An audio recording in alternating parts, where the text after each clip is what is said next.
Resumen ejecutivo. Relaciones laborales.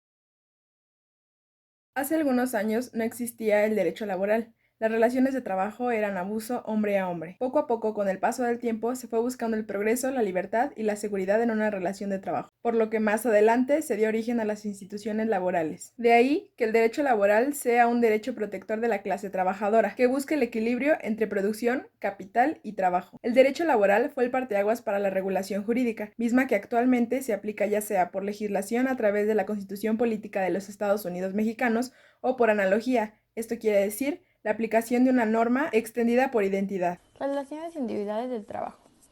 Es el trabajo personal que obliga solo a las personas involucradas en él. La mayoría de los casos es el trabajador y el patrón, pero existen trabajadores de confianza, los cuales son asignados por el patrón y realizan diversas actividades, como administrativas y sociales como entrevistas del trabajo. Los trabajadores tienen representantes u agencias que se dedican a ayudar a las personas a conseguir trabajo, o intermediarios, que es la persona que te va a llevar a ti trabajador a la empresa en donde posiblemente te darán trabajo.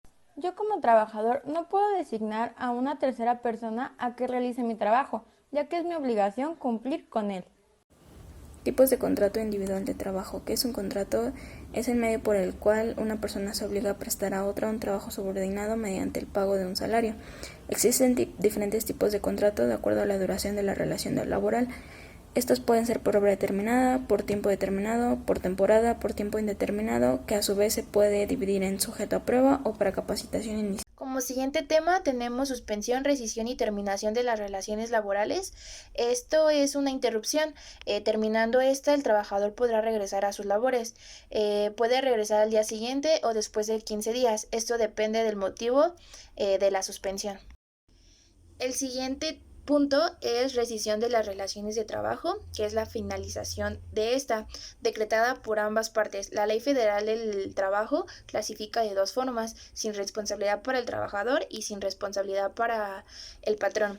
El patrón que despide a un trabajador debe de darle aviso por escrito. El trabajador podrá solicitar reinstalación o indemnización por el importe de 3 meses de salario. El siguiente punto es causas de terminación de las relaciones de trabajo. Es el mutuo consentimiento de las partes, la muerte del trabajador, terminación de la obra o incapacidad, inhabilidad manifestada por el trabajador. Jornada de trabajo y horas extras. La jornada de trabajo es el tiempo en el cual el trabajador está a disposición del patrón, esto para dar prestación de su trabajo. Las jornadas de trabajo se dividen en tres, siendo la jornada diurna, que puede ser máximo de 8 horas, la jornada nocturna, que es de 7 horas, la jornada mixta, que es de 7 horas y media. El trabajador tiene derecho a tener tiempo de descanso, tiene que tener una retribución por laborar las horas extras, un pago de prima dominical, esto por laborar los días domingo. Los días de descanso deben ser un día semanal o por jornada de trabajo continua.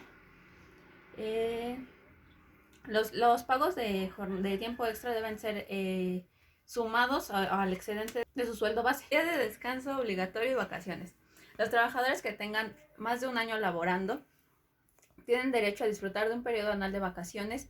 Este no debe ser menor a 6 días. Los días de descanso obligatorio principalmente son el 1 de enero por inicio de año, el 1 de mayo, Día del Trabajo, conmemoración de la Independencia de México, el 16 de septiembre, conmemoración de la Revolución Mexicana, el 20 de noviembre. En caso de ser año de elecciones presidenciales, igual es un día de descanso obligatorio. Salario es la retribución que el patrón le tiene que dar al trabajador. Esta puede ser por unidad de tiempo, por obra determinada o por comisión. El salario se integra por pagos de cuota diaria, gratificaciones, habilitaciones y cualquier otra cantidad. El salario diario integrado se usa para calcular los impuestos y para saber cuánto gana diariamente un empleado. Salario mínimo es la cantidad menor que debe recibir el trabajador en efectivo. Reparto de utilidades es un derecho que tiene el trabajador de recibir parte de las ganancias de la empresa por su actividad productiva. El porcentaje constituye a la participación que corresponderá a los trabajadores. La participación en las utilidades no se computará como parte del salario. Derechos y obligaciones de los trabajadores y patrones. Las obligaciones y prohibiciones patronales es lo que el patrón debe y no debe hacer con respecto a sus trabajadores. Lo que sí debe hacer, por ejemplo, es pagar salarios, proporcionar herramientas de trabajo. Lo que no sería exigir o aceptar dinero, realizar actos de acoso o hostigamiento sexual. Los derechos y prohibiciones de los trabajadores, de igual manera, es lo que el trabajador debe y no debe hacer referente a su trabajo, como por ejemplo, el trabajador está obligado a trabajar con intensidad e esmero, cumplir con su horario laboral. El trabajador no debe faltar injustificadamente ni poner en peligro a sus compañeros de trabajo. Derechos de preferencia, antigüedad y ascenso de los trabajadores. En este tema conocemos todos los derechos de preferencia, así como cuál es el procedimiento a seguir para obtener un ascenso o para ocupar un puesto vacante. Las vacantes menores de 30 días, cuál va a ser el procedimiento para la rescisión de la relación de trabajo de mayor de 20 años, el cálculo de la prima de antigüedad, así como el cuadro de antigüedad. Todo esto nos ayuda para saber cuáles son los procedimientos que debemos hacer cuando estemos en esta situación para lograr realizar nuestro trámite. Invención de los trabajadores. El trabajador puede llegar a crear algo totalmente novedoso y de relevancia. Una invención laboral se considera como invención aquella que puede ser patentada y es de gran utilidad para la empresa. Relación de trabajo de las mujeres. Las mujeres disfrutarán de los mismos derechos y tienen las mismas obligaciones que los hombres, así como también se busca la protección de la maternidad en las mujeres. Las madres trabajadoras tendrán derechos por maternidad en periodos gestantes de lactancia, de igual forma que si llega a ser una adopción. Uno de los derechos que las mujeres que estén en periodo de maternidad son el no realizar esfuerzos o actividades que pongan en peligro al producto. Gozar de dos periodos de descanso pre y postnatal. En caso de ser una adopción, tienen derecho a 6 semanas de descanso. Relaciones colectivas de trabajo, sindicatos, federaciones y confederaciones. Un sindicato es un tipo de coalición por el cual un grupo de trabajadores o de patrones se unen para la defensa de sus intereses comunes. Los trabajadores y los patrones tienen derecho a constituir sindicatos. A nadie se le puede obligar a formar parte de ellos, y los sindicatos tienen derecho a redactar sus estatutos y reglamentos. Estos a su vez pueden ser negados a la hora del registro debido a diferentes causas, en las cuales podemos encontrar que el sindicato no se propone la finalidad prevista, no se constituyó el número de miembros fijado, no se exhiben los documentos necesarios. Y una vez formado o aceptado el sindicato, este tiene diferentes tipos de obligaciones y prohibiciones. El siguiente tema es contrato colectivo de trabajo, que este es un convenio entre sindicatos de trabajadores y patrones donde establecen las condiciones en las que debe presentarse el trabajo. El contrato deberá celebrarse por escrito, se hará en triplicado, la solicitud deberá hacerse por lo menos 30 días antes, de lo contrario existe una prórroga. Una de las características de este contrato colectivo es que en su contenido debe tener la duración o la expresión de ser por tiempo indeterminado o por obra determinada. Continuamos con el contrato ley. Este es un convenio entre sindicatos de trabajadores y patrones donde establecen las condiciones en las que se debe presentar el trabajo en una rama determinada de la industria. Lo pueden celebrar industrias federales o locales y también los sindicatos que conformen las 2/3 partes de los trabajadores. La solicitud se publicará en la STPS, que es la Secretaría del Trabajo y Previsión Social. La convocatoria se publicará en el Diario Oficial de la Federación. Una diferencia de este contrato con el contrato colectivo de trabajo es su duración, que no puede excederse de 2 años. El Reglamento Interno de Trabajo va de conformidad con el artículo 423, el cual establece las condiciones y disposiciones aplicables para una jornada de trabajo, horario, permisos, licencias, por mencionar algunas. Para el mismo fin, los artículos 424 y 425 establecen que la Comisión Mixta de Representantes de los Trabajadores será la encargada de llevar a cabo y revisar el reglamento en conjunto con la Comisión Federal de Conciliación y el Registro Laboral. En el mismo contexto, cabe mencionar que un trabajador tiene derecho a expresar y manifestar sus inconformidades en su relación de trabajo, esto es, derecho de huelga. Para que una huelga se considere legal, debe de perseguir la igualdad entre derechos del trabajador y el capital. Debe de limitarse a la suspensión de trabajo y debe de ser realizada por la mayoría de los trabajadores. De lo contrario, se considerará una huelga ilícita. La huelga terminará por común acuerdo entre trabajadores y patrón, por allanamiento del patrón y pago de los salarios no percibidos, o por dictamen de alguna comisión. Renuncia. La renuncia al trabajo es la manifestación unilateral de voluntades que se entiende ser espontánea y actual. El finiquito es saldar o terminar una cuenta, por eso cuando una persona renuncia se le debe pagar su finiquito, se está saldando la cuenta. Y por último, la liquidación. Esto es en el caso de que exista un despido injustificado. Cuando existe un despido injustificado, el patrón está obligado a pagar la indemnización al trabajador. Como ciudadanos tenemos derecho a la seguridad social, desde el sector privado hasta el sector público, lo que conlleva a la atención a la salud y a la regulación sanitaria, factores que están a cargo del Gobierno federal por medio de la Secretaría de Salud y de la Comisión Federal para la Protección contra Riesgos Sanitarios. Este derecho se regula a través de la Ley del Seguro Social, misma que nos hace beneficiarios dependiendo de nuestra situación, ya sea como trabajador asalariado, autoempleado o como población con capacidad de pago, y que a su vez nos mantiene inmersos en dos regímenes, el voluntario o el obligatorio, dependiendo de las disposiciones legales de nuestra situación. El derecho a la seguridad social en la salud se compone de 3 factores principales: IMSS, ISSSTE e Infonavit, mismos que se encargan de regular la seguridad social de los trabajadores y sus familias, de otorgarles la protección a su salud, el derecho a disfrutar de una pensión y obtener una vivienda adecuada. Desde alta y derechos del trabajador. Los patrones están obligados a registrarse, a inscribir a sus trabajadores en el IMSS, comunicar sus altas y bajas, las modificaciones a sus salarios y demás datos. Esto dentro de un plazo no mayor a 5 días hábiles en cuanto al trabajador comience las prestaciones de sus. El número de seguro social es la serie de 11 dígitos con los que se da de alta ante el seguro social a un trabajador según los lineamientos que se establecen. En este ejemplo, el 46 significa el número de oficina administrativa o subdelegación de afiliación. El número 14, año en que se afilió ante el IMSS. El número 87 nos marca que es el año de nacimiento del trabajador.